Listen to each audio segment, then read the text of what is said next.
Seri 12 Bukek Xiansu. Kisah para pendekar Pulau Es. Cerita, Ho Ping Hu. Audiobook, novel silat.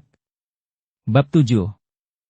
Biarpun tubuh Tai Hong Lama dan Siwananda dari Nepal itu termasuk tinggi besar, akan tetapi mereka itu nampak sedang-sedang saja kalau dibandingkan dengan Tai Lucin, tokoh Mongol itu. Tai Lucin ini, yang mengaku sebagai keturunan Genghis Han, itu raja Mongol yang amat termasyur, bertubuh raksasa. Dia pun lihai sekali dan bertenaga gajah. Juga dia pandai berlari sangat cepat seperti larinya kuda dan juga amat pandai menunggang kuda, bahkan pandai menjinakkan kuda-kuda liar. Tentu saja di samping itu semua, dia ahli pula dengan ilmu silat dan gulat Mongol. Seperti diketahui, bangsa Mongol pernah menjajah daratan Tiongkok dan mendirikan dinasti Goantiao, mengoper sebagian besar kebudayaan Tiongkok, termasuk ilmu silatnya. Maka raksasa Mongol ini pun tidak asing dengan ilmu silat yang telah dipelajarinya semenjak dia masih kecil. Biarpun tubuh Tai Hong Lama dan Siwananda dari Nepal itu termasuk tinggi besar, akan tetapi mereka itu nampak sedang-sedang saja kalau dibandingkan dengan Tai Lucin, tokoh Mongol itu. Tai Lucin ini, yang mengaku sebagai keturunan Genghis Han, itu raja Mongol yang amat termasyur, bertubuh raksasa. Dia pun lihai sekali dan bertenaga gajah. Juga dia pandai berlari sangat cepat seperti larinya kuda dan juga amat pandai menunggang kuda, bahkan pandai menjinakkan kuda-kuda liar. Kalau senjata dari Siwananda berupa sebatang tongkat pikulan yang berat, maka senjata Tai Lucin ini lebih dahsyat lagi, yaitu sebuah tongkat penggada yang besar dan lebih berat, terbuat daripada kayu dari batang semacam pohon yang dinamakan pohon besi. Hek Ih Moong sudah pernah mendengar banyak mengenai kelihayan Tai Hong Lama dari Tibet dan Pek Bin Tok Ong dari Gobi, akan tetapi dia belum pernah mendengar tentang Siwananda dan Tai Lucin, maka dia pun hanya dapat menduga-duga saja sampai di mana kehebatan kedua orang ini. Kami merasa gembira sekali melihat betapa Lo Sicu, orang tua gagah, Hek Ih Moong suka memenuhi undangan kami dan dapat hadir dalam pertemuan ini. Kami harap saja bahwa kehadiran Lo Sicu ini berarti bahwa Lo Sicu telah sanggup untuk membantu kami, bukan? Demikian antara lain gubernur yang berkata kepada Hek Ih Moong. Hek Ih Moong menatap wajah pembesar itu dengan berani dan tajam seperti hendak menjenguk isi hatinya, kemudian dengan suara lantang dia pun menjawab. Tak izin, terus terang saja tadinya saya sedikit pun juga tidak mempunyai niat atau minat untuk mencampuri urusan pergerakan dan pemberontakan terhadap pemerintah. Resiko dan bahayanya terlampau besar menentang pemerintah yang amat kuat. Akan tetapi, karena saya sejak dahulu tidak suka kepada Kaisar Qianliong dan melihat adanya sahabat-sahabat dari Tibet, Nepal, dan Mongol yang bekerja sama, saya sanggup membantu, akan tetapi hanya dengan satu syarat. Hek Ih Moong menghentikan kata-katanya dan menatap wajah mereka yang hadir satu demi satu, seolah-olah hendak melihat apakah ada yang menentang atau merasa tidak setuju dengan ucapannya itu. Akan tetapi semua orang hanya mendengarkan tanpa reaksi pada wajah mereka, hanya gubernur yang mengerutkan alisnya karena pembesar ini diam-diam mengkhawatirkan bahwa syarat yang diajukan oleh Raja Iblis ini akan terlampau memberatkan dirinya. Syarat apakah itu? Kalau memang pantas dan dapat dilaksanakan, apa salahnya? Harap Lo Sicu suka memberitahu. Gubernur Yong yang pandai mempergunakan tenaga orang-orang kuat ini berkata dengan nada suara ramah. Tak izin, sudah menjadi watakku bahwa satu kali saya bekerja, saya akan melakukannya dengan pencurahan seluruh tenaga dan pikiran, dan akan saya bela sampai mati. Oleh karena itu, tanpa imbalan yang pantas, tentu saja saya segan untuk melakukannya. Imbalan atau syarat itu adalah bahwa Taijin akan mengangkat saya menjadi penasihat utama dan kalau kelak Taijin berhasil, saya diangkat menjadi koksu. Semua orang terkejut mendengar ini. Jabatan koksu adalah jabatan yang amat tinggi dalam sebuah pemerintahan karena koksu memiliki kekuasaan yang amat besar, hanya di bawah kekuasaan raja. Bahkan sang raja akan selalu bertindak setelah memperoleh nasihat dan persetujuan dari koksu. Akan tetapi, gubernur yang tertawa gembira. Tanpa syarat itu pun kami akan merasa berterima kasih dan bergembira sekali kalau Lo Sicu suka menjadi pembantu dan penasihat utama kami. Tentu saja syarat itu kami terima dengan segala senang hati. Tiba-tiba Tong Chiang Kun, panglima yang sudah belasan tahun mengabdi kepada gubernur itu dan menjadi kepercayaan utama, berdehem lalu berkata dengan lembut dan sopan. Harap Taijin dan Cui yang hadir suka memaafkan saya. Terutama sekali harap Moong suka memaafkan karena sesungguhnya saya bukan bermaksud menentang, melainkan sudah menjadi kewajiban saya untuk mengingatkan Yong Taijin yang menjadi atasan saya. Begini, Taijin. Jabatan calon koksu adalah jabatan yang amat penting sekali. Seorang koksu bukan saja harus pandai mengatur siasat dan menasihati atasannya, akan tetapi juga harus memiliki ilmu kepandaian yang tinggi, lebih tinggi daripada kepandaian orang-orang lain yang membantu Taijin. Oleh karena itu saya kira sudah amat tepat kalau kita semua melihat sampai di mana kehebatan ilmu kepandaian Moong agar kita semua dapat menilai apakah memang dia sudah cukup pantas untuk menjadi seorang calon koksu. Wajah Hekih Moong berubah merah ketika dia menatap tajam kepada panglima itu. Tong Chiang-kun, agaknya engkau sendiri juga menginginkan kedudukan calon koksu? Kalau begitu, majulah dan mari kita memperebutkan kedudukan itu. Berkata demikian, Hekih Moong sudah bangun dari tempat duduknya. Tong Su juga bangkit lalu menjura kepada Hekih Moong sambil tersenyum. Satu di antara syarat menjadi koksu haruslah dapat menahan kesabaran hati, Moong. Bukan sekali-kali aku bermaksud memperebutkan kedudukan koksu. Aku seorang prajurit, seorang perwira, sama sekali tidak pandai bersiasat, kecuali siasat perang. Dalam hal perang, tentu saja aku berani melawanmu, akan tetapi dalam hal ilmu silat, sedikit pun aku tidak akan menandingimu. Hekih Moong tersenyum. Kalau engkau tidak ingin menjadi koksu, mengapa engkau mengusulkan agar aku diuji? Nah, kalau engkau hendak menguji, majulah. Kembali Tong Su mengangkat kedua tangan memberi hormat. Jangan salah sangka, Moong.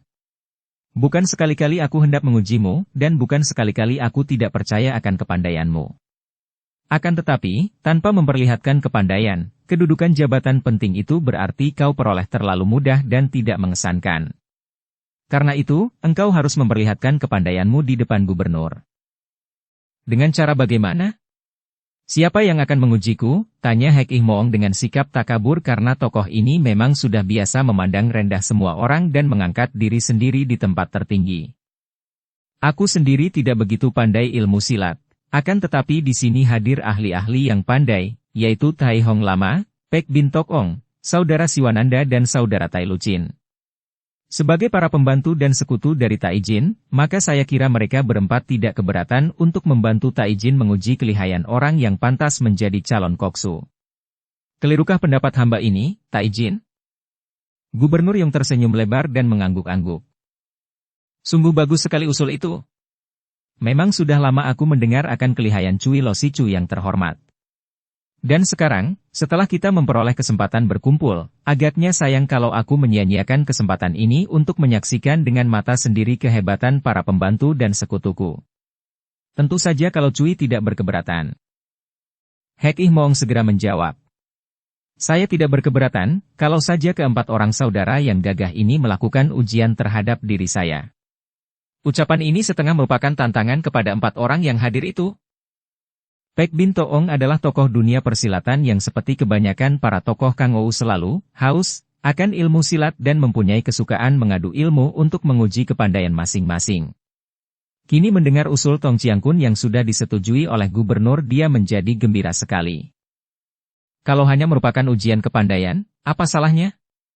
Tibu untuk menguji seseorang merupakan hal yang biasa saja dan saya sungguh merasa setuju sekali. Tokoh ini baru saja merampungkan ilmunya Hun Kin Choh Kut Siang yang dahsyat, maka diam-diam dia pun ingin sekali mengadu ilmunya dengan ilmu Tok Hweji yang dikuasai Hekih Moong. Tai Lucin mengerutkan alisnya. Dengan bahasanya yang kaku dan asing dia pun berseru. Akan tetapi, saya sama sekali tidak mengenal ujian kepandaian berkelahi yang tidak akan mendatangkan cedera, bahkan mungkin kematian kepada seseorang. Kalau sekali saya maju memperlihatkan kepandaian, maka akibatnya hanya dua, yaitu saya menang atau kalah. Kalau menang, tentu pihak lawan cedera atau mati dan demikian sebaliknya kalau saya kalah, saya cedera atau mati. Bukankah hal ini akan merugikan sekali bagi persekutuan kita? Siwananda hanya tersenyum saja. Dia hanya akan menurut bagaimana keputusan teman-temannya yang hadir di situ. Wakil koksu Nepal ini adalah seorang cerdik dan tidak mau mengambil tindakan sembrono. Dia tidak mau menyinggung hati seorang di antara mereka yang dianggap menjadi sekutunya, yang akan menguntungkan negaranya dalam pergerakan negaranya. Tai Hong Lama masih memutar tasbihnya ketika dia berkata, Omitohut. Kekerasan tidak akan mengatasi persoalan. Masalah ujian kepandaian ini dapat saja dilakukan tanpa kekerasan, yaitu dengan jalan menguji ketangkasan yang menjadi inti dari ilmu kepandaian silat. Entah Hek Ih Moong setuju ataukah tidak dengan pendapat pinceng ini. Hahaha. Tai Hong Lama memang pandai. Akan tetapi bagiku, diuji secara bagaimanapun juga aku tentu setuju saja, untuk memenuhi harapan Yong Taijin. Nah, katakanlah, bagaimana usulmu itu, Lama? Menggunakan sepasang sumpit untuk menjepit makanan, merupakan hal yang amat mudah dan seorang anak kecil sekalipun akan mampu melakukannya. Akan tetapi, untuk melakukan hal itu, tenaga dalam tangan yang memegang sumpit haruslah seimbang dan tidak boleh terganggu, karena kalau terganggu, banyak bahayanya makanan yang dijepit sumpit akan terlepas. Kalau Moong mempertahankan makanan yang dijepit di antara dua batang sumpitnya agar jangan sampai terlepas ketika menghadapi serangan sampai 10 jurus dari kami masing-masing, maka dapat dianggap dia menang. Akan tetapi, Pinceng peringatkan kepada Moong bahwa amatlah sukar mempertahankan makanan itu sampai 10 jurus serangan karena selain tenaganya harus dibagi, juga kalau dia terlalu mempertahankan makanan itu, tubuhnya terbuka dan dapat menjadi sasaran serangan. Kalau makanan itu terlepas, dia kalah. Juga kalau sampai ada serangan yang menyentuh sasaran di tubuhnya, dia dapat dianggap kalah. Hek Ih Moong yang menghadapi syarat berat ini, tidak menjadi khawatir malah tertawa bergelak. Bagus. Bagus. Usulmu itu baik dan cerdik sekali, Lama. Nah, aku sudah siap. Siapa yang hendak menguji lebih dulu? Ataukah kalian berempat hendak maju berbarengan? Tantangnya dan tangan kanannya yang memegang sepasang sumpit itu telah menjepit sepotong daging dari dalam panci masakan. Ah, tidak adil kalau maju berbareng. Seyogianya satu demi satu. Tiba-tiba Tong Chiang Kun berkata dan memang perwira ini cerdik sekali. Selain ingin menguji kemampuan Hek Ih Moong, juga ia tidak ingin membuat Raja Iblis itu tidak senang kepadanya karena usulnya tentang ujian tadi, maka kini dia cepat mencela kalau 4 orang penguji itu maju semua. Dan pula, karena yang boleh menyerang hanya pihak penguji sedangkan Moong sendiri hanya mempertahankan dan tidak boleh membalas, maka terlalu berat bagi yang mempertahankan kalau sampai 10 jurus. 5 jurus pun sudah cukup baik kalau dia mampu mempertahankan diri. Gubernur yang sudah memiliki kepercayaan mutlak kepada pembantunya ini, maka biarpun dia tidak paham tentang ilmu silat, dia tahu bahwa tentu Tong Chiang Kun mempunyai alasan kuat dengan pendapat-pendapatnya itu. Maka dia pun mengangguk dan berkata, benar sekali seperti yang dikatakan oleh Tong Chiang Kun. Harap maju satu demi satu dan menggunakan 5 jurus saja.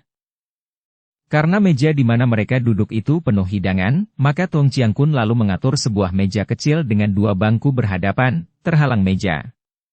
Di atas meja itu hanya ditaruh semangkok masakan dan 2 pasang sumpit.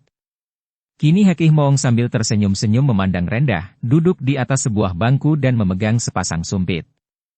Orang-orang lain masih duduk di tempat masing-masing dan memandang dengan penuh perhatian. Tai Lucin sudah bangkit dari tempat duduknya dan kini raksasa ini duduk di atas bangku, berhadapan dengan Hek Ih Moong terhalang meja.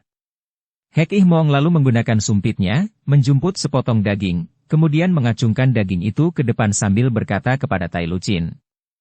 Nah, Saudara Tai Lucin, engkau coba rampas daging ini kalau mampu. Pergunakan sepasang sumpitmu itu. Akan tetapi Tai Lucin hanya memandang ke arah sepasang sumpit yang menggeletak di depannya tanpa menyentuhnya, lalu menggeleng kepala. Biarpun banyak bangsaku sudah ikut-ikut makan dengan sumpit, akan tetapi aku sendiri lebih suka makan dengan menggunakan tangan. Oleh karena itu, bagaimana kalau aku mencoba merampas daging itu dari sumpitmu menggunakan tangan saja, Moong?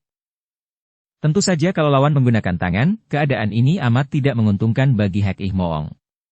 Akan tetapi karena tokoh ini memang angkuh dan memandang rendah lawan, dia pun mengangguk. Boleh saja, akan tetapi, makan dengan tangan tanpa mencuci tangan lebih dulu, amatlah tidak sehat. Ucapan ini sama saja dengan mengejek lawan yang memiliki kebiasaan makan tanpa sumpit. Moong, jaga seranganku. Raksasa Mongol itu membentak tanpa memperdulikan ejekan orang dan tangan kanannya yang besar dan lebar itu terbuka jari-jarinya menyambar ke arah daging di ujung sumpit dengan cepat dan kuat sehingga mendatangkan angin keras. Wut! Raksasa itu tercengang karena sumpit yang disambarnya itu tiba-tiba saja lenyap dan sambarannya hanya mengenai angin kosong belaka. Tak disangkanya bahwa lawan dapat bergerak sedemikian cepatnya. Tentu saja dia merasa penasaran dan dengan bentakan nyaring, kini kedua tangannya menyambar dari kanan kiri. Hahaha, agaknya Tai Lucin biasa makan dengan kedua tangan. Hek Ih Moong tertawa dan seperti tadi, dia cepat menggerakkan tangan kanannya, mengelak dari sambaran kedua tangan dari kanan kiri itu. Plak! Kedua telapak tangan besar itu bertemu seperti bertepuk dan untuk kedua kalinya serangan itu gagal. Wajah raksasa itu menjadi merah karena kembali terdengar Hek Ih Moong mentertawakannya.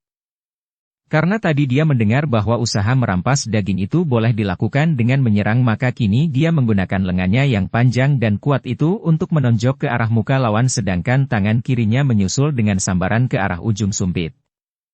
Akan tetapi, dengan mudah saja Hek Ih Moong mengelak dari pukulan itu tanpa menarik tubuhnya dan juga tangan yang memegang sumpit itu mengelak tepat pada saat tangan kiri lawan menyambar dari kiri. Melihat usahanya gagal lagi, si raksasa Mongol sudah melanjutkan serangannya, kini mencengkeram dengan tangan kanan ke arah pundak Hek Ih Moong dan tangan kirinya menghantam ke arah lengan kanan yang memegang sumpit. Hebat serangan yang keempat kalinya ini dan amat berbahaya bagi Hek Ih Moong. Kalau dia hanya mengelak dari cengkeraman itu, tentu lengannya akan diancam bahaya pukulan yang seperti palu godam datangnya itu. Akan tetapi, Raja Iblis ini dengan tenang saja menerima cengkeraman itu dengan pundaknya sambil menarik tangan yang memegang sumpit sehingga terhindar dari hantaman. Ketika cengkeraman tiba, si raksasa Mongol sudah merasa girang karena cengkeramannya itu tentu akan membuat lengan kanan itu lumpuh dan sumpitnya akan terlepas. Akan tetapi, alangkah kagetnya ketika dia merasa betapa jari-jari tangan yang mencengkeram itu meleset seperti mencengkeram bola baja yang amat licin saja. Hanya terdengar kain robek, yaitu baju Hek Ih Moong yang hitam itu di bagian pundaknya robek terkena cengkeraman yang amat kuat. Haha, engkau sudah menyerang 4 jurus, Tai Lucin. Hek Ih Moong memperingatkan sambil tertawa lagi. Tiba-tiba semua orang menahan napas karena tanpa menjawab, tahu-tahu kedua tangan orang Mongol itu telah berhasil menangkap lengan kanan Hek Ih Moong. Ternyata raksasa Mongol itu mengeluarkan ilmu gulatnya dan dengan kecepatan kilat tahu-tahu kedua tangan dan jari-jari tangan yang panjang dan kuat berotot itu telah menangkap lengan Hek Ih Moong, mencengkeramnya dengan keras hendak memaksanya melepaskan sumpit. Terjadilah adu tenaga yang amat menegangkan. Buku-buku jari tangan raksasa Mongol itu berkerotokan dan otot-ototnya menggembung.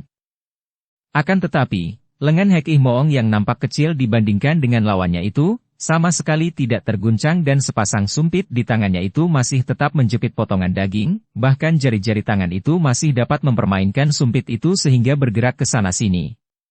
Selain itu, dari wajah Raja Iblis itu dapat dilihat bahwa dia sama sekali tidak merasa nyeri, seolah-olah himpitan dan cengkeraman jari-jari tangan yang amat kuat itu tidak terasa sama sekali olehnya. Dan terjadilah keanehan ketika tiba-tiba raksasa Mongol itu melepaskan cengkeraman kedua tangannya, menggerak-gerakkan kedua tangan seperti orang kepanasan lalu dia bangkit dan menjura ke arah Hek Ih Moong sambil berkata, "Aku terima kalah." Lalu dia kembali ke tempat duduknya di meja besar. Ternyata kedua telapak tangannya itu nampak merah sekali seperti baru saja dekat dengan benda panas. Raksasa itu lalu mengambil arak dan membasahi kedua tangannya dengan arak. Dan memang sesungguhnya, tadi Hek Ih Moong memperlihatkan kepandaiannya dengan penyaluran tenaga sinkang yang mengeluarkan hawa panas sehingga raksasa Mongol itu merasa seolah-olah telapak kedua tangannya dibakar maka terpaksa dia melepaskan cengkeramannya. Omitohut. Nama besar Hek Ih Moong ternyata bukanlah kosong belaka. Biarlah pinceng yang bodoh mencoba-coba. Sambil berkata demikian, Tai Hong lama lalu bangkit dan menghampiri meja kecil, duduk berhadapan dengan Hek Ih Moong, dan mengeluarkan suling dan tasbihnya. Maaf, Moong, biarpun pinceng biasa makan dengan sumpit, akan tetapi tidak biasa mempergunakannya untuk menguji. Maka, kalau engkau tidak berkeberatan, pinceng hendak mempergunakan tasbih dan suling untuk menguji. Bagaimana? Hek Ih Moong mengangguk sambil tersenyum. Boleh saja, Lama. Suling adalah alat musik untuk menghibur hati lara, sedangkan tasbih adalah alat pemusatan pikiran. Kedua benda itu tentu tidak akan menyakitkan aku, hahaha.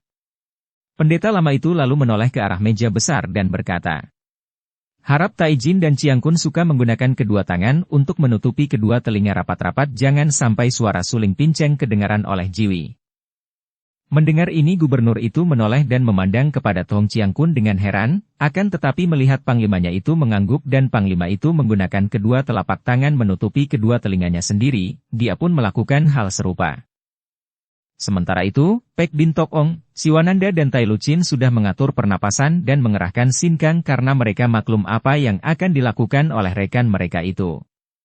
Hanya Cheng Liong yang tidak mengerti dan anak ini hanya memandang kepada gurunya yang amat dikagumi karena gurunya tadi telah mengalahkan lawan dengan baik sekali. Cheng Liong, kau tutup kedua telingamu dengan tangan, atau untuk sementara keluarlah engkau dari ruangan ini, kata Hek Ih Moong kepada muridnya. Aku ingin nonton, Moong. Cheng Liong membantah dan gurunya tertawa. Anak itu sungguh tabah dan membanggakan hati yang menjadi gurunya. Sementara itu, Tai Hong Lama telah mulai meniup suling dengan tangan kanannya. Terdengar suara melengking nyaring, makin lama makin tinggi dan halus sekali, memasuki anak telinga seperti jarum menusuk-nusuk.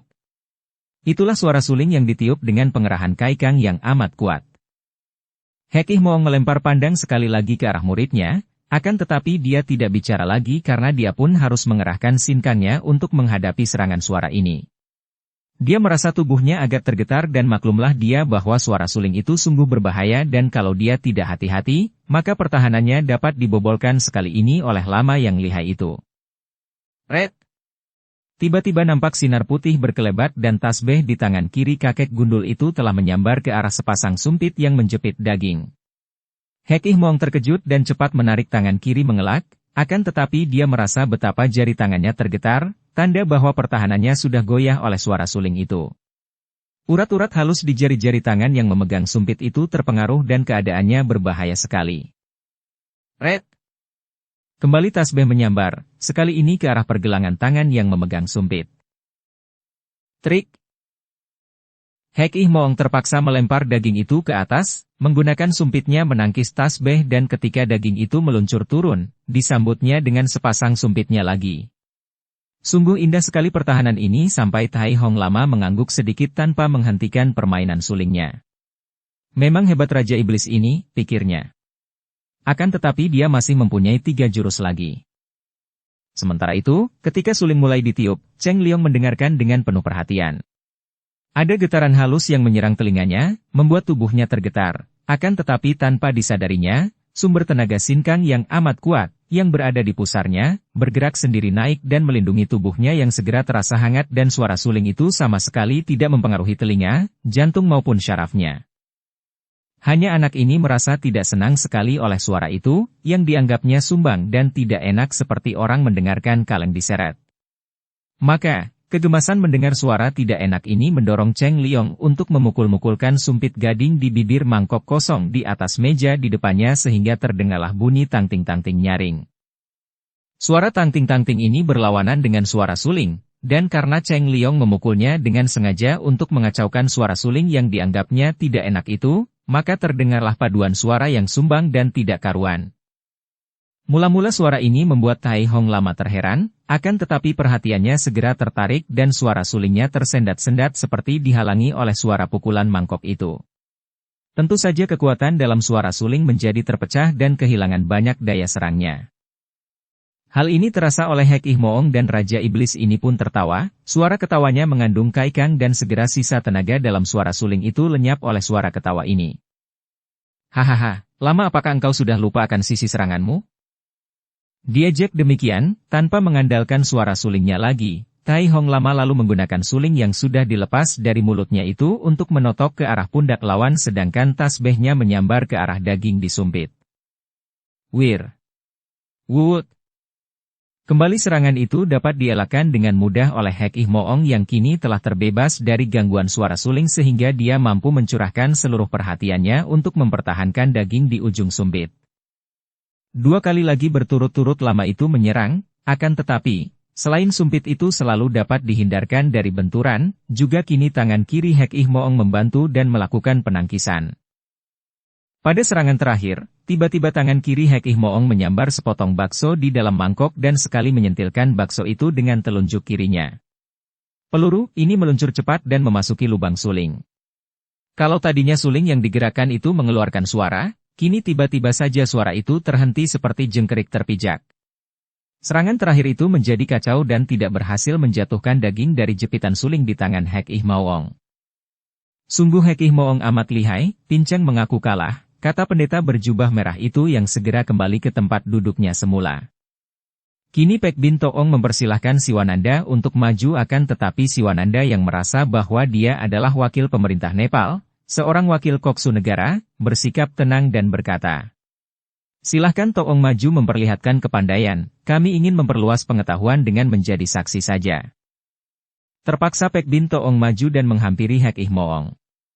Kakek iblis ini tertawa dan mengganti daging baru yang diambilnya dari dalam mangkok. "Hahaha. Toong, terhadap engkau aku akan menghormati dengan daging baru, dan juga harus berhati-hati.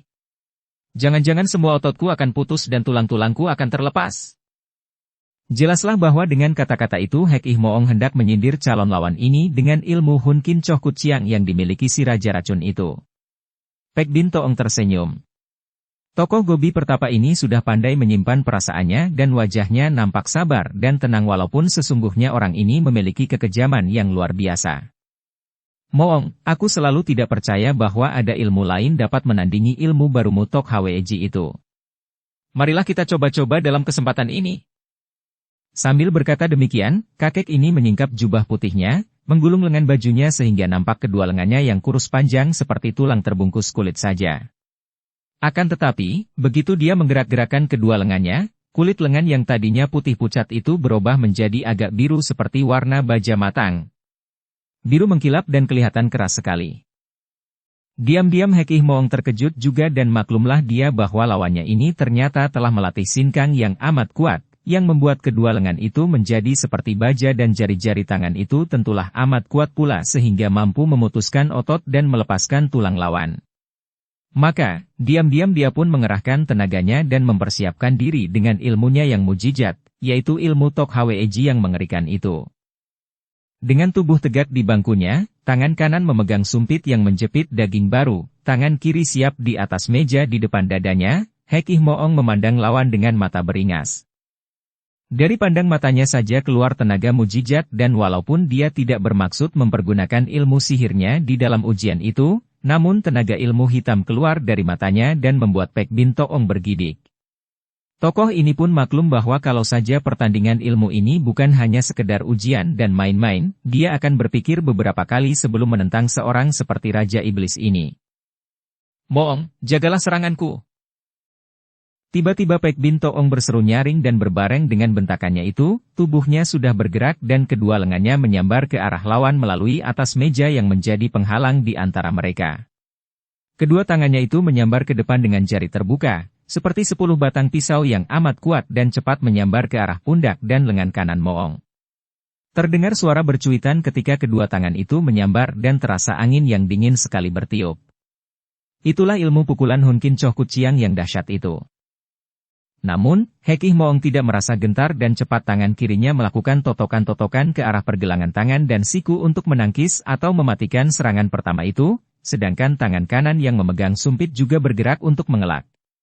Serangannya belum mencapai sasaran dan di tengah gerakan telah disambut oleh totokan jari tangan yang dia tahu amat ampuh itu, maka tentu saja Pek Bin Toong terpaksa menarik kembali serangannya sehingga serangan pertama itu gagal.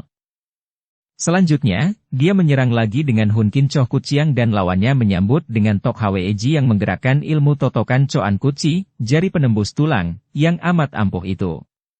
Hebatnya, ketika mengerahkan ilmu ini, bukan hanya jari-jari tangannya yang amat hebat, dapat menembus tulang, akan tetapi juga dari mulutnya keluar uap putih yang amat panas dan inilah yang membuat Pek Bin Toong merasa kewalahan.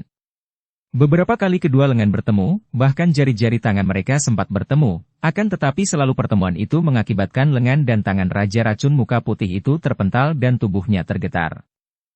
Setelah lewat 5 jurus dia menyerang tanpa hasil, akibatnya malah muka dan lehernya penuh keringat dan mukanya yang putih itu menjadi kemerahan seperti terbakar. Itulah akibat dari serangan atau tangkisan ilmu Tok Hweji. Hebat.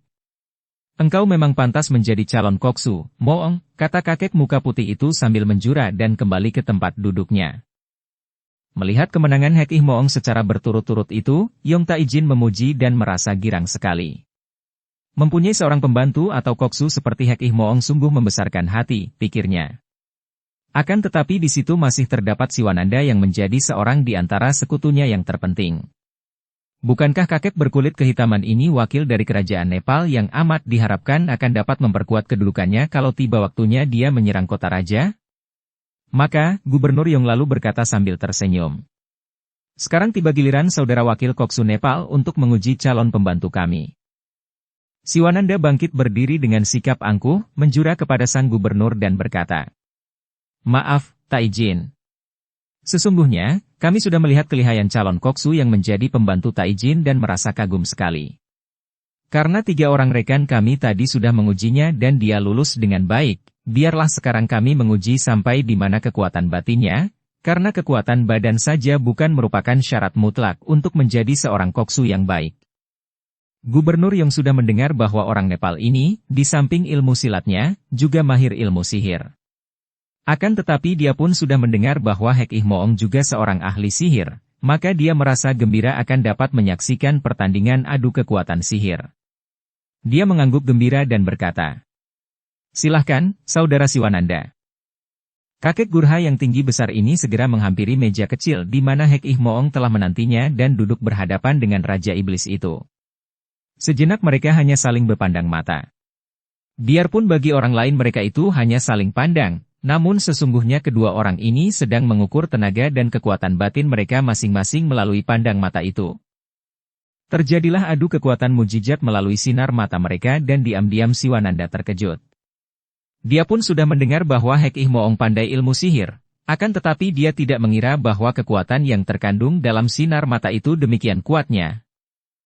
Dia tidak tahu bahwa kekuatan ilmu sihir memang menjadi berlipat ganda dengan kuatnya tenaga sinkang yang dimiliki Hek Ih Moong.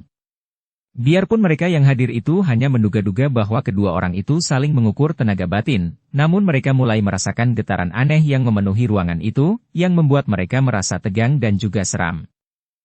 "Hek Ih Moong, yang kau pegang dengan sumpit itu seekor burung hidup." Tiba-tiba terdengar suara wakil koksu Nepal itu. Semua orang memandang ke arah potongan daging yang dijepit sumpit di tangan Hek Ih Moong dan terbelalaklah mereka ketika melihat bahwa daging itu kini benar-benar telah menjadi seekor burung kecil yang menggelepar-geleparkan sayapnya berusaha untuk lolos dari jepitan sepasang sumpit. Dukung channel Novel Silat dengan subscribe, follow, like, komen dan share. Kalau burung itu sampai lolos, maka berarti Hek Ih Moong kalah karena bukankah ujian itu untuk merampas daging dari jepitan sumpitnya? Dan agaknya tidak akan mudah menahan terbangnya burung itu dengan jepitan sumpit saja. Biarpun burung hidup, kalau sayapnya gundul, mana bisa terbang, tiba-tiba terdengar suara Hek Ih Moong, sama berwibawanya dengan suara Siwananda tadi. Dan burung yang tadinya menggeleparkan sayapnya itu tiba-tiba saja kehilangan kekuatannya dan sayap itu benar-benar telah kehilangan bulunya, menjadi gundul dan hanya dapat digerak-gerakkan naik turun dengan lemah saja. "Hek Ih Moong, sepasang sumpitmu itu adalah sepasang ular." Dan semua orang terbelalak kaget dan heran karena begitu Siwananda mengeluarkan teriakan ini, sepasang sumpit di tangan Raja Iblis itu benar-benar berubah menjadi 2 ekor ular, sedangkan burung tadi telah berubah pula menjadi sepotong daging. "Sepasang ular yang membantuku menjaga agar daging jangan terlepas." Hek Ih Moong menyambung, dan 2 ekor ular itu kini menari-nari, berlenggak-lenggok, akan tetapi daging itu mereka gigit dengan kuat-kuat sehingga tidak mungkin terlepas lagi. Siwananda tertawa dan bangkit sambil menjura. "Hek Ih Moong memang hebat dan kami mengucapkan selamat kepada Yong Taijin yang telah memperoleh seorang calon koksu yang amat pandai." Kakek Gurha ini lalu memberi hormat kepada Gubernur Yong. Pembesar ini merasa girang sekali, memandang kepada Hek Ih Moong yang kini mengantar sepotong daging dengan sepasang sumpitnya yang telah kembali berbentuk sumpit biasa itu ke mulut, lalu makan dengan lahapnya seolah-olah tidak pernah terjadi sesuatu. Cheng Liong merasa bangga dan girang. Dia menghampiri gurunya dan berkata, "Moong, aku mengucapkan selamat atas pengangkatanmu sebagai koksu." Dan dengan hati setulusnya anak ini mengangkat kedua tangan ke dada untuk memberi hormat. "Hahaha, terima kasih, Cheng Liong. Akan tetapi aku belum menjadi koksu, hanya baru calon saja. Mudah-mudahan semua usaha kita bersama ini berhasil sehingga aku benar-benar menjadi koksu dan engkau menjadi seorang pemuda bangsawan, murid koksu." "Hahaha."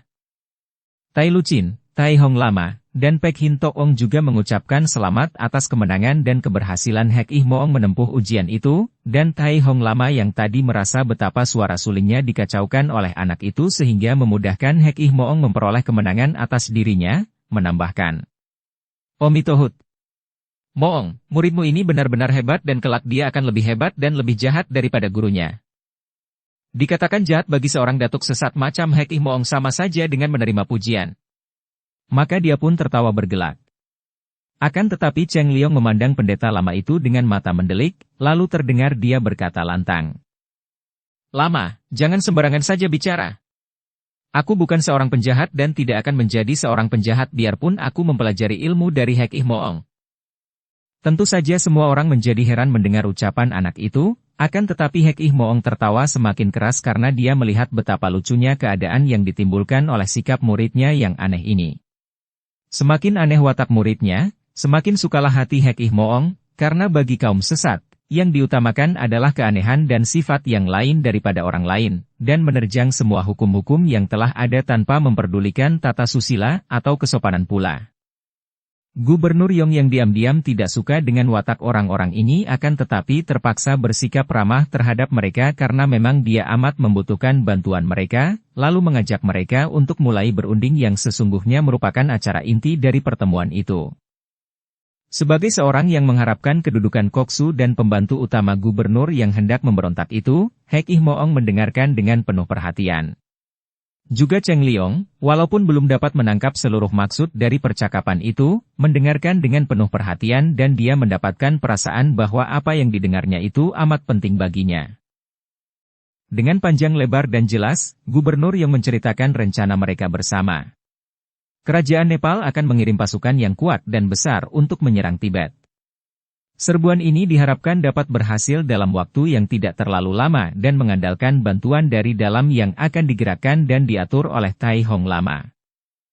Jangan khawatir, untuk keperluan itu Pinceng telah memiliki banyak kawan sehaluan dan sewaktu-waktu tentu kami akan dapat membantu. Pendeknya, dengan bantuan kami, bala tentara Nepal tentu tidak akan suka untuk menduduki Tibet. Demikian Tai Hong Lama mengutarakan isi hatinya. Menurut perjanjian mereka, setelah Tibet jatuh ke tangan kerajaan Nepal, Tai Hong Lama yang akan diangkat sebagai penguasa Tibet, tentu saja sebagai negara taklukan dari Nepal. Dan untuk keperluan menyerbu Tibet, Gubernur Yong akan membantu, yaitu dengan mencegah datangnya bala bantuan berupa bala tentara kerajaan Cheng. Dengan demikian, tentu Tibet akan mudah direbut dan bantuan Gubernur Yong ini amatlah penting karena kalau sampai bala tentara Cheng membantu Tibet, tentu akan sukarlah daerah itu direbut oleh pasukan Nepal. Apalagi kalau bala tentara kerajaan Cheng itu dipimpin oleh panglima-panglima pandai seperti Jenderal Muda Cao Chin Liong yang pernah membuat tentara Nepal kocar-kacir beberapa tahun yang lalu, baca kisah suling emas dan naga siluman.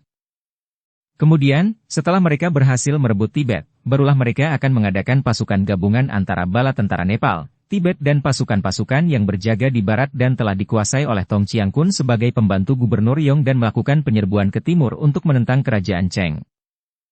Akan tetapi, kita harus bertindak hati-hati sekali, tidak perlu tergesa-gesa dan menanti saat yang baik. Kita harus ingat bahwa kerajaan memiliki banyak panglima yang pandai dan pasukan yang kuat, kata sang gubernur. Hahaha, harap Taijin tenangkan hati dan tidak perlu khawatir tentang orang-orang pandai itu. Dengan bantuan para rekan yang kini hadir, saya sanggup untuk menentang dan membasmi para jagoan kerajaan itu. Dengan bantuan teman-teman, bahkan para penghuni Pulau Es pun tidak dapat melawan kami. Akan tetapi, ketika bicara sampai di situ, Hek Ih Moong merasa betapa ada sepasang mata yang mendelik kepadanya. Dia menoleh dan terkejut melihat bahwa orang yang melotot kepadanya itu adalah muridnya. Dia sadar dan tidak melanjutkan kata-katanya. Akan tetapi ucapannya yang terakhir itu telah membuat para tokoh di situ menjadi terbelalak. Apa katamu? Para penghuni Pulau Es, kata Pek Bin Toong kaget.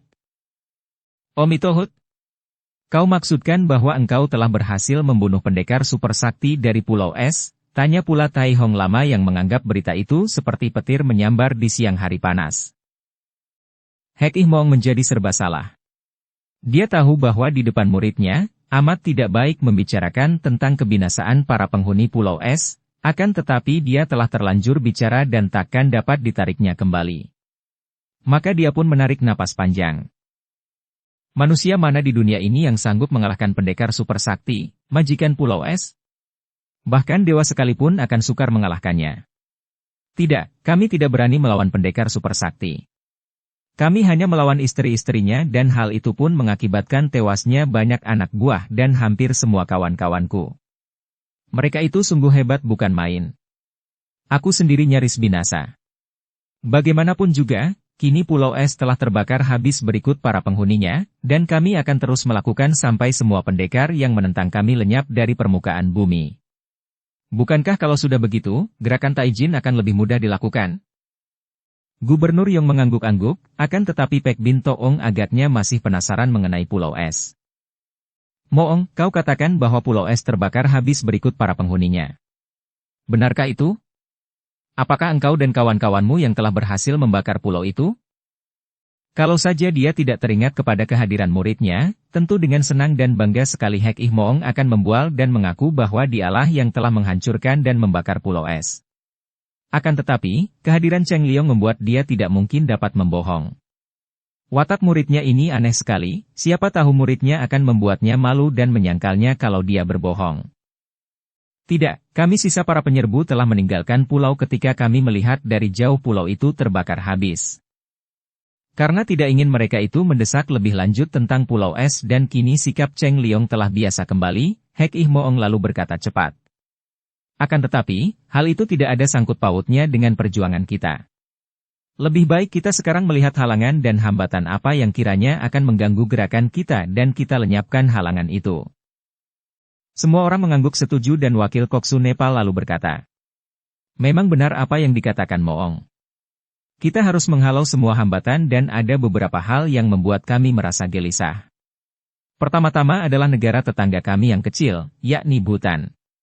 Negara kecil itu menjadi penghalang besar bagi gerakan kami menyerbu Tibet karena sampai sekarang Bhutan tidak mau tunduk, bahkan tidak memiliki sikap bersahabat dengan kami. Karena itu, setiap gerakan kami yang melanggar wilayah mereka, tentu akan mereka tentang dan hal ini sungguh memusingkan dan membuang banyak tenaga kalau kami harus menggempur Bhutan lebih dulu. Bhutan? Negara yang demikian kecilnya. Gubernur yang memandang rendah. Apa sih kekuatan negara kecil itu? Mengapa tidak ditundukkan saja lebih dulu? Hal itu tentu jauh lebih mudah daripada menundukkan Tibet. Agaknya Yong Taijin belum mendengar. Bhutan sekarang tidak dapat disamakan dengan Bhutan belasan tahun yang lalu. Biarpun negara itu kecil, akan tetapi memiliki pasukan pilihan yang amat kuat, di bawah pimpinan Putri Shanti Dewi yang lihai dan suaminya yang lebih lihai lagi. Tidak, menyerbu Bhutan sama dengan mencari penyakit, kata Siwananda, orang Gurha yang menjadi wakil Koksu Nepal itu dan sikapnya nampak jerih. Tentu saja hal ini membuat semua orang merasa heran. Wakil Koksu itu sendiri demikian lihai, akan tetapi kelihatan jerih ketika menyebutkan nama seorang putri Bhutan dan suaminya. Omi Tohut, Pinceng pernah mendengar tentang mereka dan kabarnya suami istri itu memang luar biasa lihainya. Kabarnya, putri itu pandai menghilang saking cepatnya ia dapat bergerak, sedangkan suaminya adalah seorang Han yang pada belasan tahun yang lalu pernah menggegerkan dunia Kang Ou. Kalau tidak salah, dia berjuluk Toat Benci atau si Jari Maut. Sang putri kabarnya tidak mau menggantikan ayahnya dan menyerahkan tahta kerajaan kepada seorang saudara laki-laki, sedangkan ia sendiri bersama suaminya menjadi panglima-panglima yang memimpin bala tentara Bhutan. Benarkah demikian, saudara Siwananda? Yang ditanya mengangguk membenarkan. Dan halangan lain, apakah itu, saudara Siwananda? Tanya sang gubernur.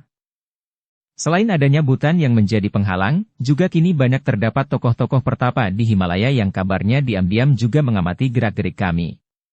Mereka itu kadang-kadang mengambil sikap bermusuh dan agaknya mereka tentu akan ikut menentang kalau kami menyerbu Tibet. Semua ini adalah gara-gara Jenderal Cao Chin Leong yang dahulu pernah menentang kami dan di sana dia telah mempunyai banyak sahabat yang siap membantunya dan menentang kami. Semua orang merasa khawatir dengan berita yang tidak baik ini. Ah, kalau begitu. Gerakan kita menghadapi ancaman yang berat, kata Gubernur Yong. Kemudian ia teringat akan Hek Ih Moong yang menjadi pembantu utamanya, maka dia pun menoleh kepada Raja Iblis itu. Lo Sichu, kita menghadapi rintangan yang cukup berat, kalau menurut pendapatmu, apa yang harus kita lakukan? Pertanyaan ini selain memancing, juga agaknya sang gubernur ingin melihat kegunaan dari orang lihai ini. Hek Ih Moong mengangguk-angguk sambil mengerutkan sepasang alisnya yang sudah beruban, seperti seorang ahli pikir yang sedang mengerjakan otaknya yang cerdik. Hal itu sudah saya pikirkan sejak mendengar dari saudara Siwananda tadi, Taijin. Harap Taijin jangan khawatir. Kalau yang menjadi penghalang itu berupa pasukan besar, tentu saja yang harus menghalaunya juga pasukan yang lebih kuat lagi. Akan tetapi kalau yang dikhawatirkan itu perorangan, seperti suami istri bangsawan kerajaan Butan itu atau tokoh-tokoh pertapa di Himalaya, serahkan saja kepada saya, tentu akan dapat saya nyahkan mereka. Sang gubernur mengangguk-angguk girang. Lalu, sekarang apa yang hendak Sicu lakukan? Perkenankan saya dan murid saya pergi ke Butan dan Himalaya untuk melakukan penyelidikan dan saya akan membasmi setiap orang yang hendak menentang gerakan kita dari Nepal ke Tibet lalu ke timur. Omitohut. Itulah yang terbaik, kata Tai Hong Lama. Kalau Moong mau membantu, nanti akan Pinceng tunjukkan siapa-siapa orangnya yang patut dibasmi. Kita dapat bekerja sama, Moong. Aku pun mengenal mereka yang berpihak kepada kerajaan Cheng, kata Pek Bin Toong. Dan engkau bisa mendapatkan bantuanku untuk menghantam para pertapa itu, Moong. Hek Ih Moong mengangguk. Baik, kalau perlu, aku akan menghubungi kalian di sana. Akan tetapi, agaknya untuk melaksanakan pekerjaan ringan ini aku tidak akan membutuhkan bantuan orang lain. Dan kami akan mempersiapkan pasukan kami di perbatasan utara dan Tibet. Harap saudara Siwananda selalu mengirim kurir penghubung agar kami selalu dapat mengikuti sampai di mana majunya gerakan dari Nepal, kata Tai Lucin. Baik, kami tentu selalu menghubungi pasukanmu, saudara Tai Lucin, jangan khawatir, jawab orang Gurha itu. Perjamuan dilanjutkan dengan meriah dan gembira. Kemudian sang gubernur dengan royal lalu membagi-bagi hadiah berupa barang-barang berharga kepada mereka semua sebelum mereka bubaran. Hek Ih Moong menerima sekantung uang emas sebagai bekal, juga 2 ekor kuda yang amat baik. Dan pada keesokan harinya, pagi-pagi sekali, Hek Ih Moong dan Cheng Liong telah berangkat menunggang kuda menuju ke barat. Sumoy, engkau lihat bagaimana dengan kemajuan latihanku? Telah 4 bulan lamanya aku berlatih menurut petunjuk suhu, aku khawatir masih belum sempurna, kata Lou Tek Chiang, pemuda yang diambil murid dan diambil calon mantu oleh Suma Qianli itu, pada suatu pagi kepada Suma Hui yang bertugas mengawasi dan membimbingnya. Mereka berada di halaman samping rumah yang juga merupakan sebuah taman bunga. Entah sudah berapa puluh kali pemuda itu selalu minta pendapat darah itu. Suma Hui menganggap pertanyaan itu lumrah saja, dan ia sama sekali tidak tahu bahwa memang pemuda itu sengaja bertanya agar kembali diuji oleh Suma Hui. Dan cara mengujinya adalah mengadu telapak tangan, suatu hal yang amat disuka oleh pemuda itu. 2 pekan yang lalu latihanmu sudah hampir sempurna, Su Heng. Kurasa sekarang engkau tentu sudah paham benar, jawab Suma Hui yang sedang memotongi daun-daun bunga yang ditempeli telur belalang. Maukah engkau mencoba dan mengukur latihan dasar sinkang yang kupelajari, Sumoy?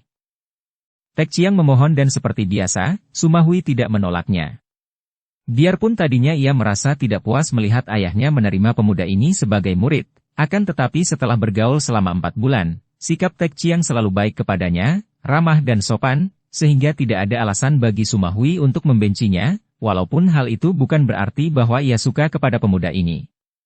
Ada sesuatu dalam sikap pemuda ini, mungkin sikap yang terlalu sopan dan terlalu manis itu, yang membuatnya selalu curiga dan belum penuh kepercayaan hatinya kepada suhengnya ini.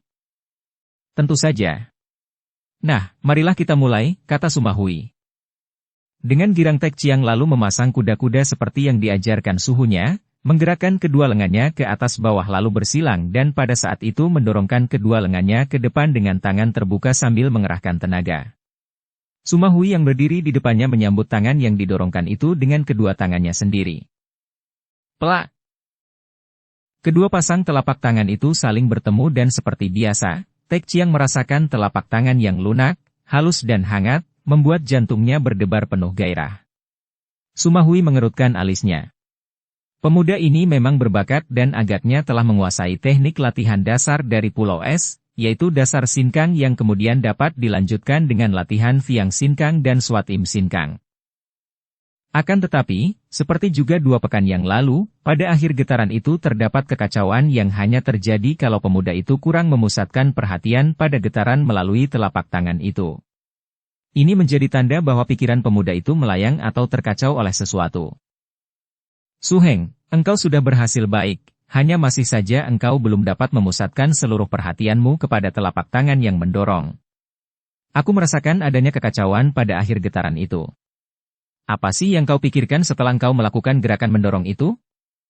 Apalagi yang mengacaukan pikiranku kalau bukan telapak tanganmu yang lunak, halus dan hangat itu, demikian pikir Tek Chiang. Akan tetapi dia cukup cerdik untuk berkata demikian lancang, maka dia pun mengambil sikap menyesal. Ah, dasar aku yang bodoh, Sumoy. Aku selalu merasa ragu-ragu akan kemampuan sendiri sehingga pada saat aku mendorong, aku merasa khawatir kalau salah. Engkau terlalu merendahkan diri, Su Heng. Gerakanmu sudah benar, dan engkau pun sudah menguasai dasar penghimpunan tenaga sinkang dari keluarga kami. Aku mengucapkan selamat, Su Heng. Dan engkau terlalu memuji, Sumoy, padahal aku belum bisa apa-apa. Memang engkau amat baik hati, Sumoy. Engkaulah gadis yang paling baik, paling gagah perkasa, paling cantik jelita, yang pernah ku kenal. Su Heng. Suma Hui berseru agak keras untuk menegur, akan tetapi mukanya berubah merah. Bagaimanapun juga, Su Hengnya ini hanya memujinya, jadi tidak ada alasan baginya untuk marah-marah. Aku hanya bicara apa adanya, Sumoy. Tek Chiang melanjutkan rayuannya. Sudahlah, aku tidak suka bicara tentang diriku. Tapi, sebaliknya aku suka sekali. Pada saat itu, terdengar langkah orang di atas lorong berkerikil yang menuju ke taman itu dari luar. Keduanya mengangkat muka memandang. Siapa engkau berani masuk ke sini tanpa izin? Tek Chiang membentak marah akan tetapi dia menghentikan tegurannya ketika melihat sikap Sumoynya berubah menjadi amat gembira. Qin Liong. Suma Hui berseru gembira dan kalau ia tidak ingat bahwa di situ berdiri orang lain, tentu ia sudah berlari menghampiri pemuda yang baru datang itu. Hui Ai. Qin Liong juga berseru girang, akan tetapi dia pun berhenti berdiri saja sambil memandang kepada pemuda tampan bermuka putih dan pesolek itu, yang tidak dikenalnya. Melihat sikap Qin Liong yang ragu-ragu, Suma Hui lalu memperkenalkan. Qin Liong, dia ini adalah Su Heng Lou Tek Chiang, murid ayah yang baru 4 bulan diangkatnya. Ah! Qin Liong kelihatan terkejut dan juga girang. Lalu teringat bahwa menurut kedudukan, dia lebih rendah, maka dia pun menjura dengan sikap hormat kepada pemuda itu sambil berkata, Susio. Kini giliran Tek Chiang yang termangu-mangu. Pemuda yang baru datang ini menyebutnya Susio, paman guru. Sumoy. Siapakah orang ini? Tanyanya gagap dan bingung. Su Heng, dia bernama Kau Qin Liong dan dia ini adalah... seorang keponakanku. Sepasang mata pemuda itu terbelalak dan dia memandang Suma Hui dan Qin Liong bergantian dengan sinar mata tidak percaya. Keponakan? Tapi mana mungkin? Suma Hui tersenyum. Kegembiraannya melihat kedatangan kekasihnya itu terlalu besar untuk dapat diganggu oleh keheranan dan kebingungan Tek Chiang. Sudahlah, Su Heng. Engkau tidak mengerti dan terlalu panjang kalau diterangkan. Biarlah lain kali saja ku ceritakan dan sekarang ku harap engkau suka meninggalkan kami dan membiarkan kami bercakap-cakap. Tek Chiang merasa terpukul. Dia menunduk dengan muka merah, sekali lagi mengerling ke arah Qin Liong lalu berkata. Baiklah, Sumoy, baiklah, dan dia pun pergi dari situ menuju ke belakang rumah di mana terdapat sebuah kamarnya di dekat Lian Butia, yakni ruangan berlatih silat. Melihat pemuda itu sudah pergi, Suma Hui lalu memandang kekasihnya. Sejenak mereka saling pandang, kemudian Suma Hui tersenyum, sepasang matanya agak basah. Selama ini darah itu merasa rindu bukan main kepada kekasihnya dan merasa seolah-olah kehidupan menjadi sepi dan lesu. Kini, kemunculan Qin Liong yang tiba-tiba itu membuat hidup seolah-olah menjadi cerah dan penuh dengan sinar kebahagiaan. Qin Liong, mari bicara di dalam, ajaknya dengan gembira dan ia pun mengulurkan tangan kanan untuk menggandeng tangan pemuda itu. Melihat sikap kekasihnya ini, tentu saja Qin Liong merasa gembira sekali, akan tetapi juga membuatnya ragu-ragu dan takut. Ayah ibumu, bisiknya khawatir ketika tangan mereka sudah saling bergandeng dalam pertemuan antara jari-jari tangan yang hangat dan bergetar mesra penuh perasaan rindu dan sayang. Mereka telah pergi 4 bulan yang lalu, mencari Chiang Bun dan sampai kini belum kembali. Di rumah kosong tidak ada orang. Dan Susiok tadi. Ah, jangan terlalu banyak peraturan. Tidak patut engkau menyebut Susiok kepada pemuda yang baru belajar itu. Dia disuruh tinggal di kamar belakang oleh ayah, untuk melatih diri dengan dasar sinkang kami dan aku membimbingnya. Mari, Chin Liong. Mereka bergandeng tangan dan berjalan memasuki rumah itu dari pintu samping, menuju ke ruangan depan atau ruangan tamu. Begitu mereka tiba di ruangan itu, keduanya kembali saling berpandangan dengan tangan masih bergandengan dan agaknya seperti ada daya tarik yang luar biasa membuat keduanya makin mendekat dan tahu-tahu mereka telah berangkulan dan berdekapan, entah siapa yang lebih dahulu memulai gerakan itu. Hui, bisik Chin Liong. Chin Liong. Dan seperti secara otomatis, pemuda itu mengangkat dagu Suma Hui dan menciumnya. Suma Hui mendesah, tubuhnya tergetar dan matanya terpejam. Kemudian ia menyembunyikan mukanya di dada pemuda itu, menghela napas lega dan bahagia. Aku sudah bertemu dengan ayah ibuku, dan aku sudah minta kepada mereka untuk datang ke sini meminangmu, mungkin dalam waktu 2-3 bulan ini, bisik Chin Liong. Suma Hui hanya mengangguk, hatinya terharu bukan main, keharuan yang timbul karena kegirangan dan kekhawatiran bercampur menjadi satu. Dan engkau? Sudahkah orang tuamu mengetahui?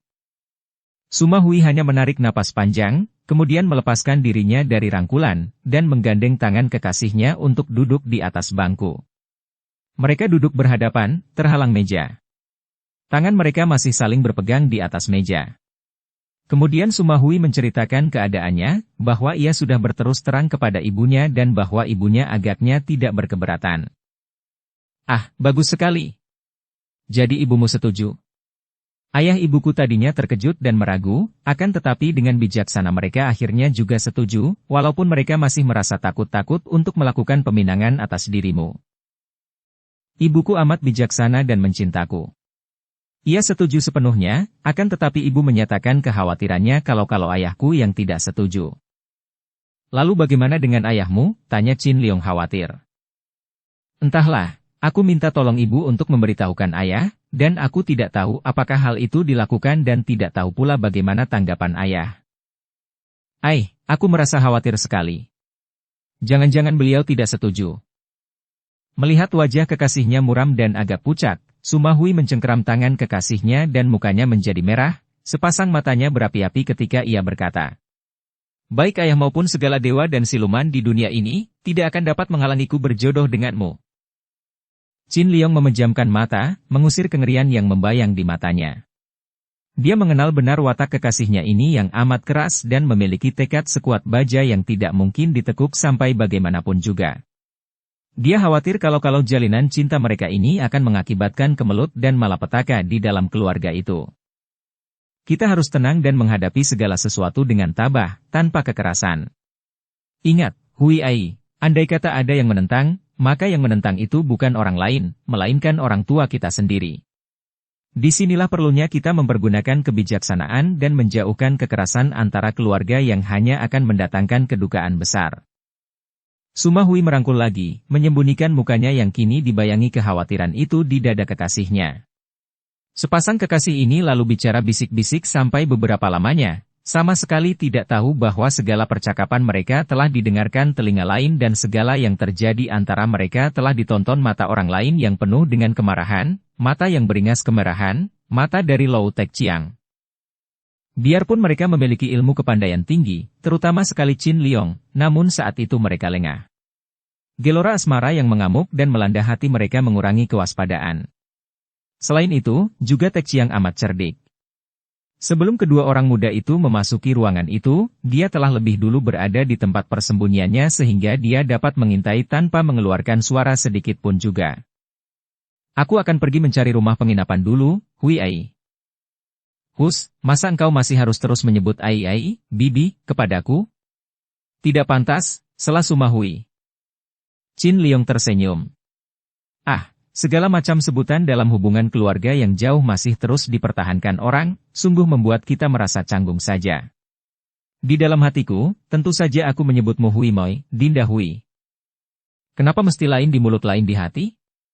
Sebut saja begitu. Tapi kalau terdengar orang, peduli apa dengan orang lain? Qin Liong, hidup kita tidak mungkin dapat seterusnya disandarkan pada pendapat orang lain, bukan? Qin Liong menarik napas panjang. Baiklah, Hui Moi.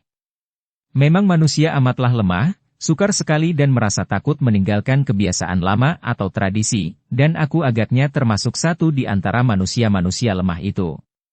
Selanjutnya aku akan banyak belajar tabah dan berani menghadapi kenyataan seperti engkau. Nah, aku pergi dulu, Hui Moi. Sore nanti aku akan datang berkunjung. Baik, kita makan bersama sore ini di sini, Qin Liong. Aku akan masak untukmu. Baiklah, tentu lezat sekali masakanmu. Mereka lalu bangkit berdiri dan dengan bergandeng tangan meninggalkan ruangan itu menuju keluar. Qin Liong lalu meninggalkan kekasihnya yang mengantarnya dengan pandang mata mesra dan wajah berseri-seri. Setelah berpisah dari kekasihnya, kewaspadaan Qin Liong timbul kembali sehingga dia dapat melihat bahwa ada orang membayanginya dari jauh. Hatinya tertarik sekali dan juga merasa terheran-heran setelah mendapatkan kenyataan bahwa yang membayanginya itu adalah Lou Tek Chiang, pemuda yang menjadi suheng dari Sumahui dan yang disebutnya Susiok itu. Diam-diam dia merasa geli hatinya. Apakah suheng yang tolol itu diutus oleh Sumahui untuk membayanginya dan untuk melihat di rumah penginapan mana dia bermalam? Apakah kekasihnya akan melakukan hal yang setolol itu? Ataukah pemuda itu sendiri yang membayanginya? Mungkin karena pemuda itu belum begitu mengenalnya dan merasa curiga dan seolah-olah hendak melindungi Sumoinya. Bagaimanapun juga, Qin Liong tidak mau membuat Susioknya itu menjadi tidak enak hati dan malu kalau dia memperlihatkan bahwa dia tahu akan perbuatan pemuda pesolek itu, maka dia pura-pura tidak tahu dan memilih kamar di sebuah rumah penginapan. Setelah memperoleh kamar dia keluar lagi untuk melihat. Ternyata, Susiok itu telah lenyap dan dia pun tersenyum sendiri. Dengan napas terengah-engah karena hampir seluruh perjalanan menuju ke rumah ayahnya dilakukan sambil berlari cepat, Tek Chiang menghadap ayahnya. Guru silat Lou terkejut melihat putranya datang terengah-engah seperti itu dan cepat menyambutnya. Wah, celaka, ayah. Aku tidak sudi menikah dengan Sumahui.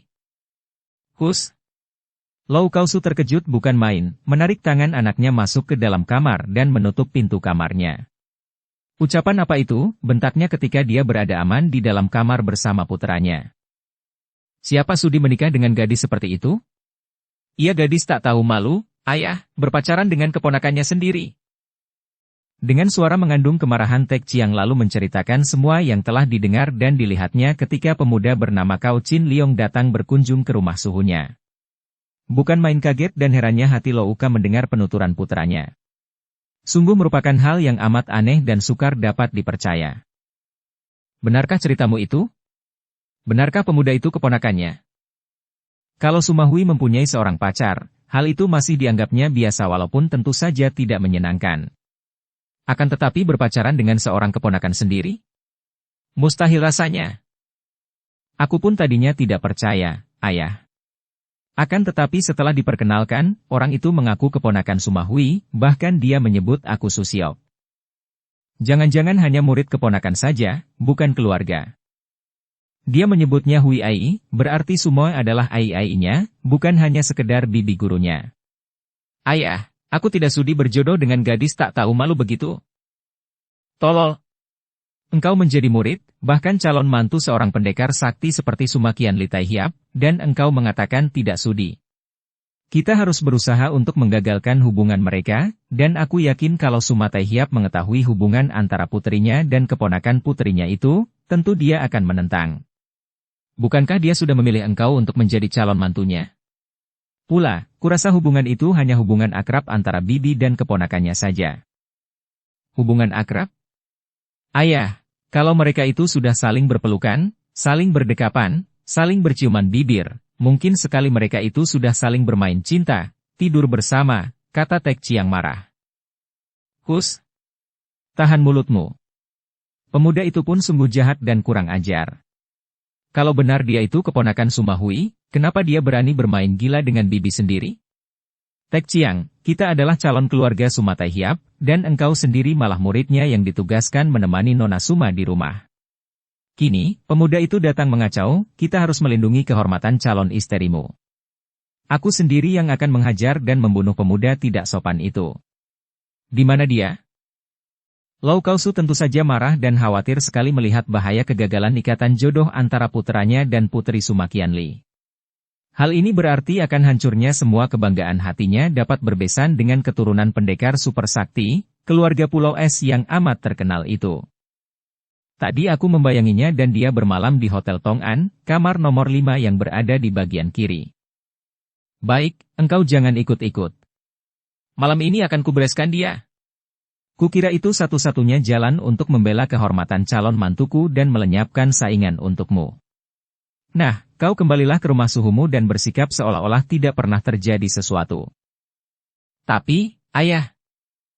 Tek Chiang yang merasa cemburu dan panas hatinya membantah karena sudah tertanam rasa tak senang bahkan benci terhadap diri Sumahui yang mengecewakan hatinya. Diam. Engkau harus mentaati perintahku. Ketahuilah bahwa aku melakukan semua ini demi masa depanmu sendiri, tahu? Tek Chiang tidak berani membantah lagi lalu kembalilah dia ke rumah keluarga Suma. Bagaimanapun juga Tek Chiang adalah seorang pemuda yang cerdik dan pandai menyembunyikan perasaan hatinya. Ketika sore hari itu Qin Liong datang dan dia pun diundang untuk makan bersama, dia duduk semeja dengan Qin Liong dan Sumahui menikmati masakan gadis itu dan biarpun Qin Liong dan Sumahui menjaga sikap mereka sehingga tidak menonjolkan kemesraan di antara mereka, namun Tek Chiang merasa sekali adanya kemesraan itu di dalam pandang mata, senyum dan suara mereka. Tentu saja hatinya terasa panas membakar, namun dia menekannya dan diam saja. Akan tetapi begitu selesai makan, dia pun berpamit dengan alasan untuk berlatih di dalam kamarnya. Qin Liong bercakap-cakap dengan Sumahui. Dia mengatakan bahwa dia akan tinggal beberapa hari saja di Tianjin, karena kedatangannya itu hanya untuk menyampaikan berita tentang akan datangnya orang tuanya ke Tianjin untuk mengajukan pinangan. Mereka bercakap-cakap dengan santai dan tentu saja dengan mesra, seperti yang hanya dapat dirasakan oleh dua orang yang saling mencinta. Kekhawatiran yang timbul bahwa hubungan mereka akan ditentang oleh ayah gadis itu, dapat mereka lenyapkan dengan kebulatan tekad mereka bahwa apapun yang akan terjadi, mereka berdua akan menghadapinya bersama dan tidak ada apapun di dunia ini yang akan dapat menghalangi hubungan mereka dan niat mereka untuk menjadi suami istri. Senja telah berganti malam ketika Qin Liong meninggalkan rumah kekasihnya. Bagaimanapun juga, dia dan Sumahui masih menjaga anggapan orang luar yang kurang baik sehingga pemuda itu bermalam di rumah penginapan, dan dia pun tidak berani terlalu malam bertamu walaupun hatinya merasa berat untuk meninggalkan kekasihnya.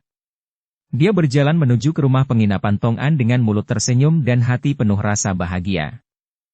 Biarpun usianya sudah 29 tahun, namun baru 2 kali inilah Qin Liong jatuh cinta. Pertama kali, cintanya terhadap pendekar wanita Bu Qi mengalami kegagalan karena cintanya tidak terbalas dan semenjak itu, dia tidak pernah mengalami jatuh cinta lagi sampai dia bertemu dengan Sumahui.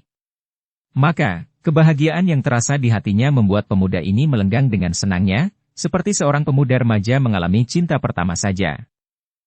Qin Liong adalah seorang jenderal muda yang namanya sudah amat terkenal di kota raja, di antara prajurit dan perwira, juga terkenal di dunia sesat. Di antara para datuk yang menganggapnya sebagai seorang pendekar muda yang amat lihai, putra dari si naga sakti gurun pasir. Akan tetapi, rakyat tidak mengenalnya karena dia selalu pergi dengan pakaian preman, seperti seorang pemuda pelajar biasa. Hanya ketika memimpin pasukan sajalah dia berpakaian seragam seorang panglima. Kebiasaan berpakaian preman ini dilakukan karena memudahkan dia dalam tugasnya untuk melakukan penyelidikan-penyelidikan rahasia. Itulah sebabnya, walaupun Tianjin sebuah kota yang tidak jauh letaknya dari kota raja, akan tetapi ketika pemuda ini melenggang menuju ke hotelnya, tidak ada yang mengenalnya sebagai Jenderal Cao Qin Liong yang gagah perkasa itu. Demikian pula Lou Kam atau Lou Kausu bersama dua orang pembantunya yang sejak tadi membayanginya, sama sekali tidak tahu bahwa pemuda yang dibayangi dan hendak diserang itu adalah seorang panglima kerajaan yang ternama, putra si naga sakti gurun pasir yang sakti. Andai kata Lau Kausu tahu akan hal ini, tentu dia akan menghitung sampai 1000 kali sebelum dia berani menggunakan tindakan menyerang pemuda ini dan tentu akan menggunakan akal lain.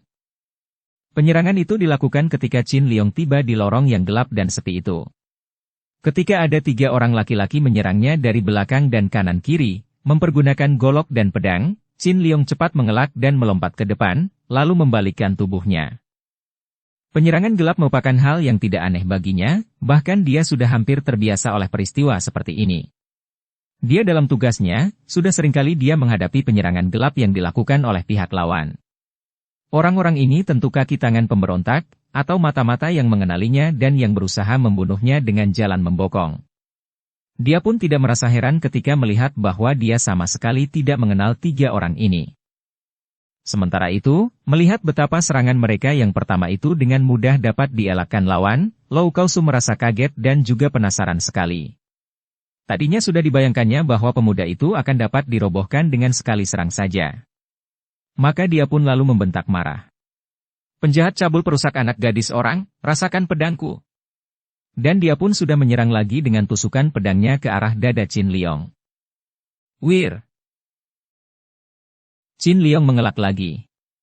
Pemuda ini agak heran mendengar tuduhan orang. Biasanya, kalau dia diserang orang-orang secara menggelap, tentu ada hubungannya dengan tugas dan kedudukannya sebagai panglima. Akan tetapi sekali ini dia diserang orang dengan tuduhan menjadi penjahat cabul perusak anak gadis orang. Tentu saja dia menjadi penasaran sekali. Nanti dulu, sobat. Kalian salah melihat orang, bantahnya. Akan tetapi, 2 orang pembantu Lo Ukam sudah menyerangnya dari kanan-kiri, menggunakan golok mereka. Serangan mereka itu jelas serangan untuk membunuh dengan gerakan yang cepat kuat dan keji sekali. Memang 2 orang ini adalah pembunuh-pembunuh bayaran yang disewa oleh Lo Ukam untuk membantunya membunuh pemuda yang dianggapnya menjadi penghalang dan pengacau besar itu. Karena menghadapi serangan maut, Qin Liong tidak tinggal diam lagi. Cepat tubuhnya berkelebat ke belakang dan pada saat 2 batang golok itu menyambar, dia bergerak seperti kilat ke depan sambil menggerakkan kaki kiri dan tangan kanannya. "Bu! Des!" 2 orang itu terpelanting, golok yang berada di tangan mereka terpental dan mereka mengaduh-aduh kesakitan. Yang seorang tertendang patah tulang lututnya, dan orang kedua terkena tamparan dan patah-patah tulang pundaknya.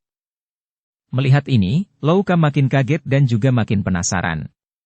2 orang pembantunya itu adalah pembunuh-pembunuh bayaran yang walaupun tidak memiliki ilmu silat terlalu tinggi, akan tetapi cukup dapat diandalkan. Siapa kira dalam segebrakan saja mereka sudah roboh dan tidak berdaya menghadapi pemuda yang tadinya dianggap sebagai makanan lunak itu. Karena sudah terlanjur, guru silat yang ambisius ini lalu menyerang lagi dengan pedangnya. Qin Liong dapat mengenal jurus ilmu silat yang baik, jauh lebih baik dan lebih tangguh dibandingkan 2 orang pertama tadi, maka dia pun dapat menduga bahwa tentu orang ketiga inilah pemimpinnya. Dia cepat mengelak dan membiarkan tusukan itu lewat di samping tubuhnya dan dengan perlahan dia mendorong dengan tangan kirinya. Lau Kam tak dapat menahan hawa dorongan dahsyat itu dan dia pun terjengkang. Akan tetapi, Lau Kam sudah meloncat bangun lagi. Dia menjadi nekat. Kini dia tahu bahwa pemuda itu bukan orang sembarangan. Diam-diam dia merasa menyesal mengapa hal ini tidak diselidiki lebih dahulu. Betapa bodohnya dia. Tentu saja seorang anggota keluarga Pulau Es memiliki kepandaian yang tinggi. Kenekatan Lau Kam membuat dia dapat meloncat bangun dan segera menyerang lagi, kini menggunakan jurus-jurus dari ilmu silat Xiao Limpai.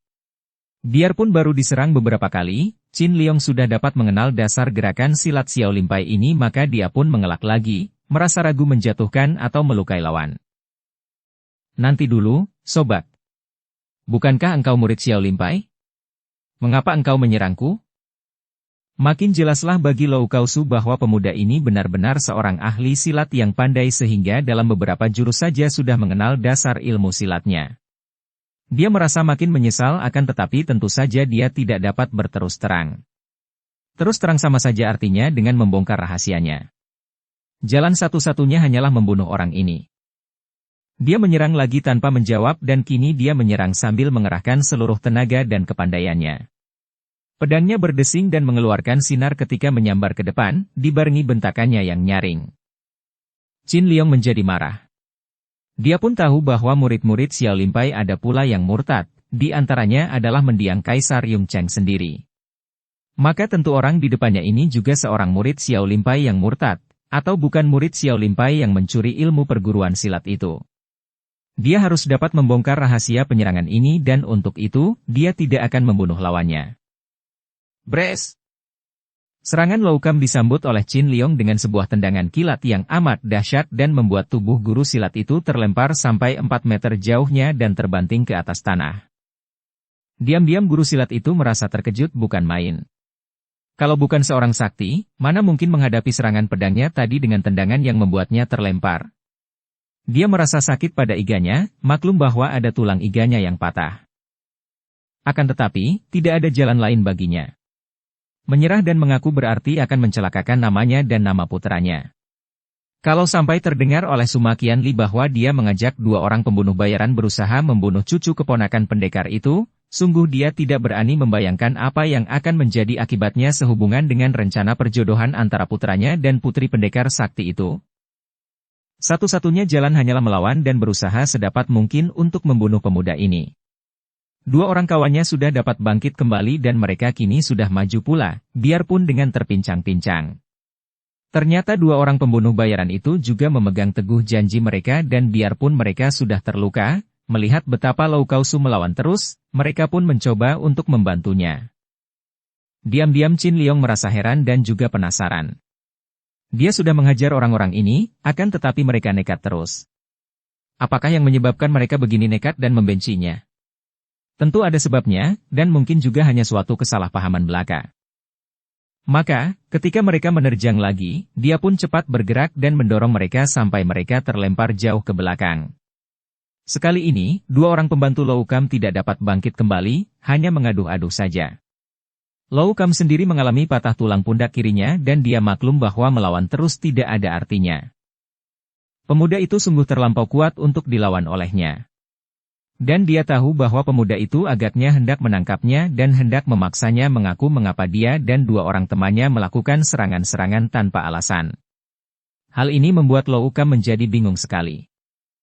Akan tetapi tiba-tiba dia memperoleh jalan terbaik untuk menolong nama putranya dan juga untuk menjatuhkan fitnah buruk terhadap pemuda yang menjadi penghalang kebahagiaan putranya ini. Melihat betapa kedua orang temannya menggeletak tidak jauh dari tempat dia roboh, cepat dia menggerakkan pedangnya. 2 kali dia menusuk dan pedangnya menembus jantung 2 orang pembantunya itu. Darah muncrat dan mereka berkelojotan sekarat. Hei! Qin Liong berseru kaget bukan main melihat perbuatan laki-laki murid Xiao Limpai itu. Dia melihat orang itu meloncat dan melarikan diri. Tentu saja dia tidak mau membiarkan orang itu lari. Tunggu dulu, jangan lari, bentaknya dan dengan beberapa kali lompatan saja dia sudah dapat menyusul. Akan tetapi, tiba-tiba Loukam membalik dan menggunakan pedang di tangannya menggorok leher sendiri. Celaka! Qin Liong berteriak dan cepat kakinya menendang lengan yang memegang pedang. Namun karena perbuatan guru silat itu sama sekali tidak pernah diduganya, biarpun tendangan itu tepat mengenai lengan dan pedang itu terlempar, akan tetapi leher orang Shilou itu sudah tergorok hampir putus dan tubuh Loukam berkelojotan lalu tewas tak lama kemudian. Sejenak Qin Liong termenung, memandangi 3 mayat itu dengan hati sedih. Banyak orang jahat memusuhinya, akan tetapi setiap kali dia merobohkan lawan, tentu dia mengenal siapa lawan itu dan apa sebabnya lawan menyerangnya. Akan tetapi, 3 orang ini menyerangnya tanpa alasan dan mereka mati bukan di tangannya. Mengapa mereka begitu nekat? Mengapa pemimpin mereka itu sampai tega membunuh kawan-kawan sendiri kemudian membunuh diri? Hanya satu jawaban, yakni bahwa orang itu tentu menyimpan rahasia dan tidak ingin diketahui rahasianya, tidak ingin dikenal dan lebih baik mati daripada menyerah dan tertangkap. Qin Liong lalu pergi mengunjungi perwira yang menjadi komandan keamanan di kota Tianjin. Ketika Qin Liong malam-malam datang ke rumah komandan ini dan memperkenalkan diri, tentu saja komandan itu terkejut sekali dan dengan gugup melakukan penyambutan atas kedatangan Jenderal Cao Qin Liong, panglima muda yang amat terkenal dan yang datang dengan pakaian preman itu. Qin Liong menceritakan tentang penyerangan 3 orang itu. Harap Chiang Kun suka melakukan penyelidikan, siapakah mereka itu dan mengapa pula mereka menyerangku mati-matian. Besok kutunggu laporanmu di Hotel Tong An. Choa Chiang Kun, komandan itu, mengangguk-angguk. Baik, Kau Goan Sui, akan saya laporkan besok. Akan tetapi, apakah Kau Goan Sui sebaiknya tidak bermalam saja di rumah kami? Daripada di rumah penginapan umum itu. Akan tetapi Qin Liong menggoyang tangan. Engkau tahu, aku lebih suka menyamar dan melakukan perjalanan dengan diam-diam untuk dapat melakukan pengamatan dan penyelidikan dengan mudah. Jangan beritakan tentang kehadiranku di kota ini. Biarpun kehadiran jenderal muda itu dirahasiakan sehingga tidak ada yang tahu, namun peristiwa itu diketahui umum dan menggegerkan kota Tianjin. Lou Kam yang dikenal sebagai Lou Kaosu, bersama dua orang yang dikenal sebagai pembunuh-pembunuh bayaran, telah tewas di tepi jalan tanpa diketahui siapa pembunuhnya. Tentu saja Tek Chiang menjadi terkejut sekali dan pemuda ini menangisi jenazah ayahnya. Hanya dialah seorang yang tahu benar mengapa ayahnya tewas dan dia dapat menduga siapa pembunuh ayahnya itu.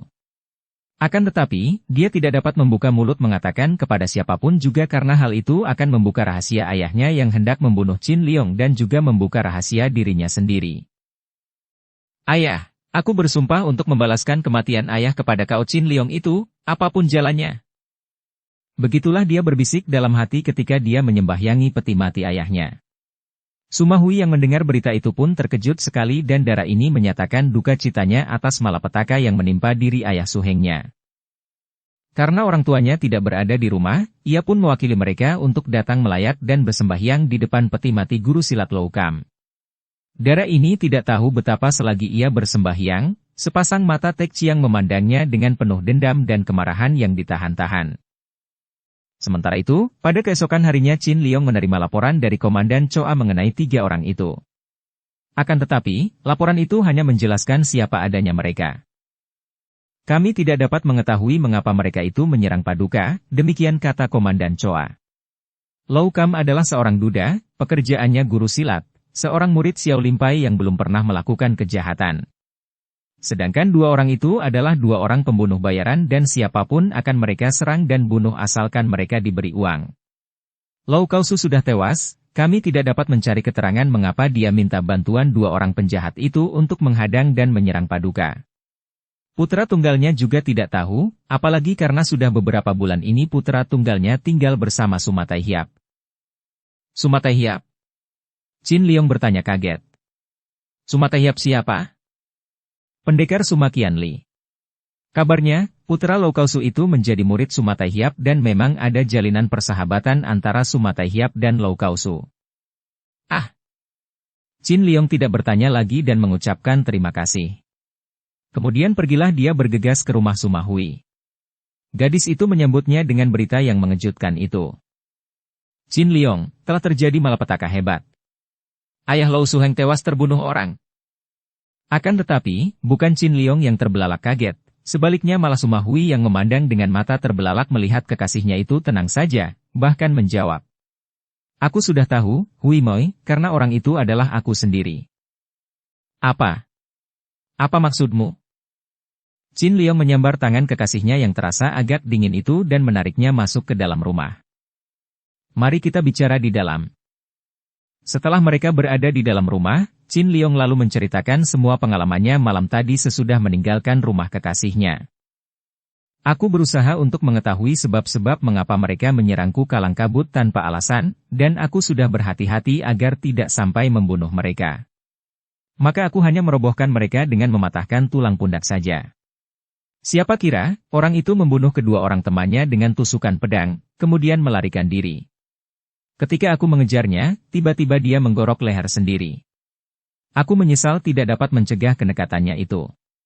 Komandan Choa yang kuperintahkan menyelidiki, juga tidak dapat menerangkan mengapa guru silat Lou itu hendak membunuhku. Suma Hui merasa demikian kaget dan heran sehingga tak dapat berkata-kata sampai beberapa lamanya. Kemudian ia menarik napas panjang. Sungguh mati kejadian itu amat aneh dan sukar dipercaya.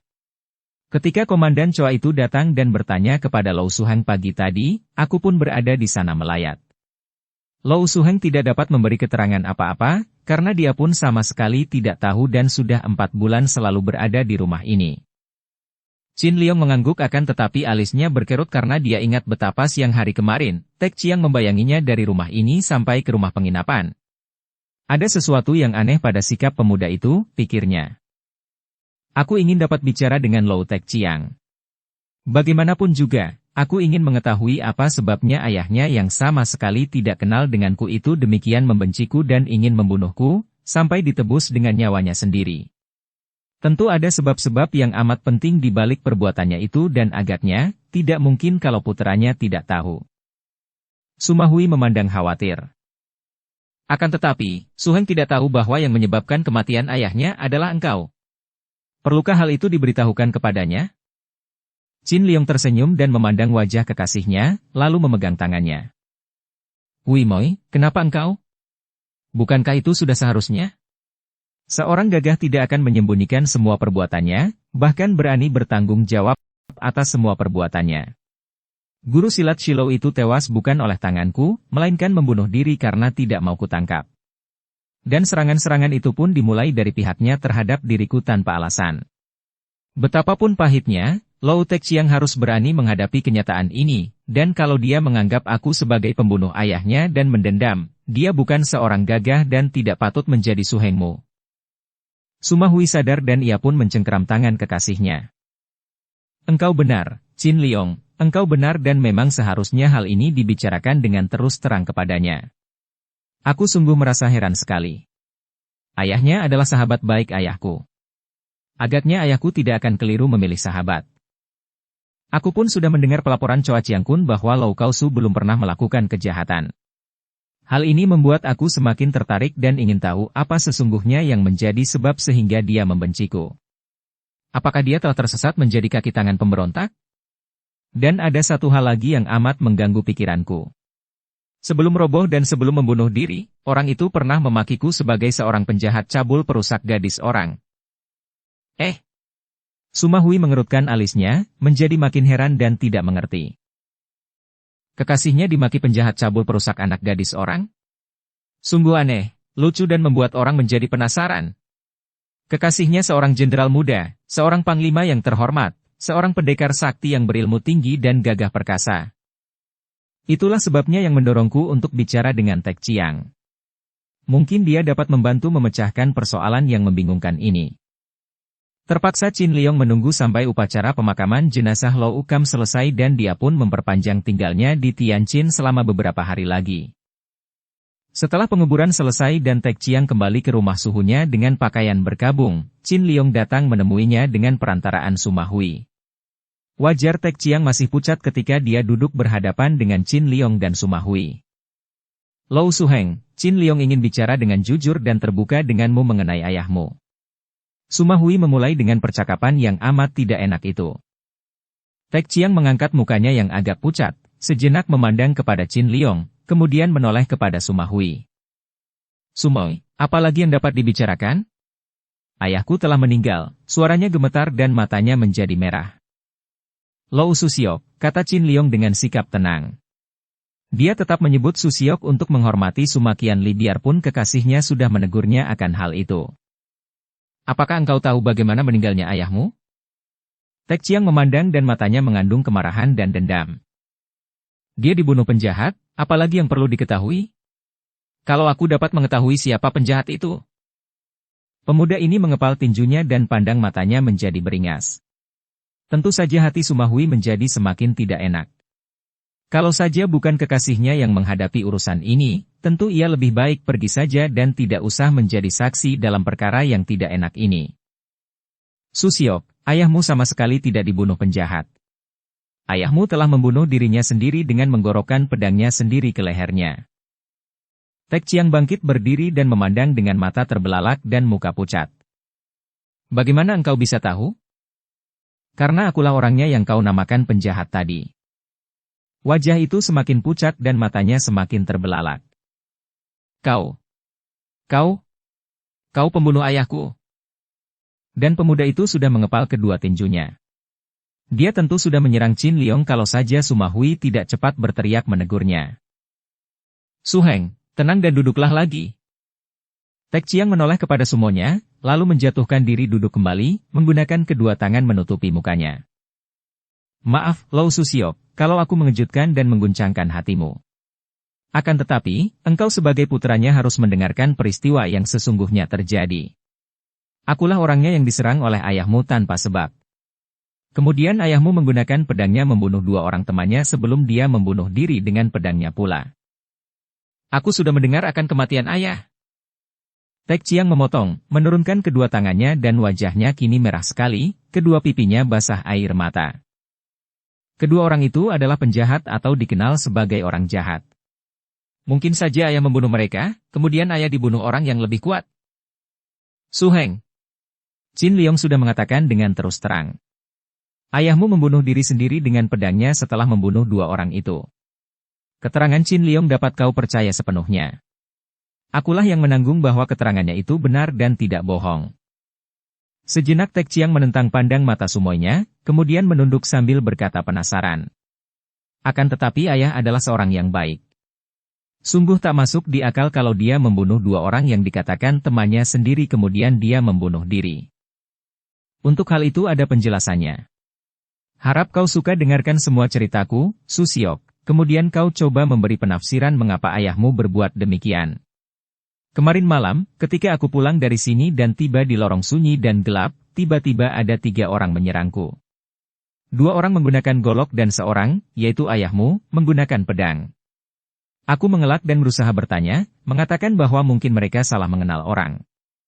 Akan tetapi mereka bertiga terus mendesakku dan mengirim serangan bertubi-tubi yang berbahaya. Terpaksa aku menyerang dan membalas. Aku bermaksud merobohkan dan menangkap mereka hidup-hidup karena aku ingin tahu mengapa mereka menyerangku dan siapa pula adanya mereka. Akhirnya aku dapat merobohkan 2 orang pemegang golok yang rendah ilmu silatnya. Aku dapat mengenal jurus-jurus ilmu silat Xiao Limpai yang dimainkan ayahmu sehingga aku menjadi semakin heran karena Xiao Limpai adalah perkumpulan para pendekar yang menjadi sahabat-sahabatku. Beberapa kali aku membuat ayahmu tak berdaya dan roboh tanpa melukainya terlalu berat. Tiba-tiba saja ayahmu menusukkan pedangnya, membunuh kedua orang pengeroyok yang telah roboh terluka itu tanpa aku sempat menduganya, dan dia melarikan diri. Aku mengejarnya dan dia lalu menggorok leher sendiri. Sayang aku tidak sempat mencegahnya. Nah, demikianlah kejadian yang sebenarnya, Lo Ususiok. Sekarang, setelah engkau mendengar semua itu, dapatkah engkau mengetahui atau menduga apa yang menyebabkan ayahmu marah dan membenciku, lalu menyerang dan hendak membunuhku? Sebetulnya, tanpa mendengarkan cerita itu pun Tek Chiang sudah dapat menduga apa yang telah terjadi. Dia merasa berduka sekali akan kematian ayahnya, dan merasa menyesal bahwa ayahnya telah mengorbankan diri dan nyawa untuknya. Biarpun dia suka menjadi murid Suma Qianli, dan lebih senang lagi menjadi calon suami Suma Hui, akan tetapi kalau harus mengorbankan nyawa ayahnya, sungguh dia tidak rela. Dan kini, melihat orang yang menyebabkan kematian ayahnya berada di depannya, bahkan menjadi saingannya dan agaknya akan menjadi penghalang perjodohannya dengan Suma Hui, bagaimana dia tidak akan membencinya setengah mati? Pertanyaan Qin Liong tak dapat dijawabnya dan dia menggeleng kepala. Aku tidak tahu mengapa ayah berbuat demikian, yang ku tahu benar adalah bahwa ayah seorang guru silat yang baik dan menjadi sahabat baik dari Suhu.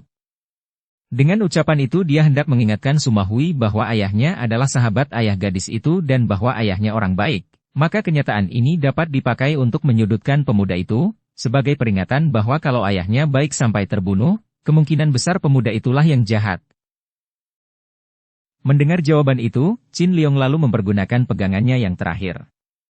Dengarlah, Lo Ususiok.